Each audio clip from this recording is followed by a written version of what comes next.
Pois é, falamos aqui ao longo dos últimos dias, é até difícil atualizar essas informações, porque cada hora que a gente traz uma notícia, logo depois tem uma atualização que é um pouco diferente. Governo e Congresso, isso é fato, não chegam a um acordo sobre a reforma tributária. Vamos até Brasília conversar com João Pedro Melo. Em que pé tá isso, João Pedro? Boa tarde. Oi, Thaís, boa tarde a você, ao Sandro, também a todos que nos acompanham. Por enquanto, não está em nenhum pé, a gente pode dizer assim, né? Porque não tem acordo fechado com relação a essa reforma tributária. A tendência é de que ela seja entregue ao longo dessa semana, mas vai depender de novas conversas entre o governo federal e também líderes partidários. Hoje, numa reunião que tivemos lá no Palácio da Alvorada, chegou-se a um acordo sobre um novo programa social que vai atender aí os chamados invisíveis, né, que estavam invisíveis até a chegada do auxílio emergencial. Esse programa vai ser o Renda Cidadã, foi anunciado hoje pelo líder do governo na Câmara dos Deputados, o deputado Ricardo Barros, em conjunto com o relator da PEC emergencial, o senador Márcio Bittar. Então a tendência é de que os valores desse programa continuem sendo discutidos e também sejam decididos até o fim dessa semana. Não foram dados maiores detalhes sobre como vai funcionar esse Renda Cidadã, só que o que foi adiantado, inclusive pelo presidente da República, é de que os valores desse programa vão servir para colocar a economia do país nos trilhos, ou seja, para que a economia volte a girar após as questões da pandemia do coronavírus. Por enquanto, então, a gente não sabe valores, não sabemos como que vai ser pago esse Renda Cidadã, mas a gente já tem aí uma certa ideia diante de todas as discussões que já ocorreram nos últimos dias. O fato é que esse programa vai ser menor do que os R$600 iniciais do auxílio emergencial, mas deve ser maior do que o Bolsa Família. Então a tendência é de que fique entre valores de R$250 até R$300 por mês. Bom, com relação à desoneração, a expectativa é de análise até a quarta-feira pelo Congresso Nacional aí, né, tanto deputados como senadores, com relação a esse veto do presidente Jair Bolsonaro.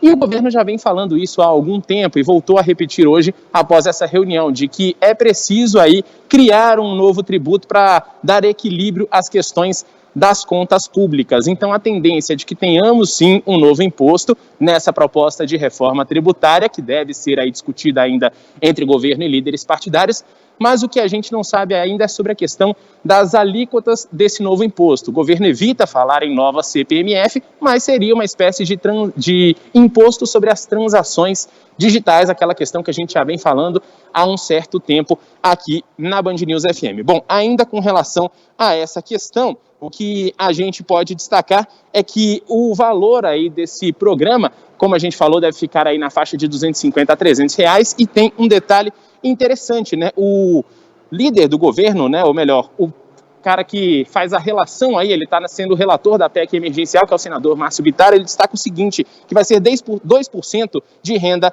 corrente líquida para pagar os precatórios. E o que sobrar vai ser colocado junto com o orçamento do Bolsa Família para ser destinado, então, para esse novo programa que seria o Renda Cidadã. Isso foi o que disse o senador Márcio Bittar. Mas, por enquanto, ainda não há nada definido, como a gente falou. Vamos ter novas reuniões entre governo e líderes partidários, reuniões semelhantes a essa que ocorreu hoje aqui na capital do país, no Palácio do Planalto, ou melhor, no Palácio da Alvorada, perdão. João Pedro, só pra gente lembrar rapidamente, né? A gente fica brincando de, o governo vai, não sei, não sabe. É porque, por exemplo, nem um mês atrás a gente estava falando em Renda Brasil, basicamente o programa estava pronto para ser entregue já, né? E agora ele não existe mais. Pois é, Sandro, e a grande questão, inclusive hoje, né, presidente Jair Bolsonaro estava com um ar bem preocupado quando falou com a imprensa, é exatamente esse ponto, porque a gente tinha um Renda Brasil pronto, a equipe econômica já tinha aí uma certa alíquota, o que ia acontecer, como ia funcionar, só que foi proibida pelo presidente Jair Bolsonaro de falar nessa questão do Renda Brasil. Então, de lá para cá foram reuniões, coloca daqui, tira um pouquinho dali, e aí hoje ficou anunciado então um programa chamado de Renda Cidadã, ou seja, não vai ser Renda Brasil, como a equipe econômica foi proibida de falar, e também não vai continuar Bolsa Família, como tinha falado o presidente Jair Bolsonaro. Agora vai ser um novo programa, o Renda Cidadã, e a tendência é de que atenda exatamente todas as pessoas que foram consideradas invisíveis no momento do pagamento desse auxílio emergencial. No fim das contas, colocando aí tudo no papel, o programa é exatamente o mesmo. A questão agora é, de fato, definir as alíquotas, de onde vai vir o dinheiro para, de fato, patrocinar esse programa chamado de Renda Cidadã. Valeu, João Pedro, e te desejo boa sorte. Imagino que tá uns 30 graus por aí de máscara e terno, não deve estar fácil, né? E gravata, 35. 35 graus. Boa sorte, João Pedro, um abraço. Valeu, um abraço.